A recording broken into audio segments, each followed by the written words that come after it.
nagkabuklod sa sarili nating wika.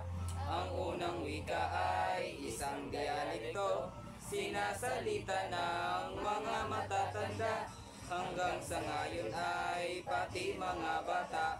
Wikang pangalawa ay ayuhang wika. Di natin alam, di tayo sanay, dahil tila ganap sa ating komunidad.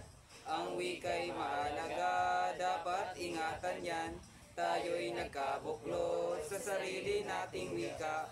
Ang unang wika ay isang dialekto, sinasalita ng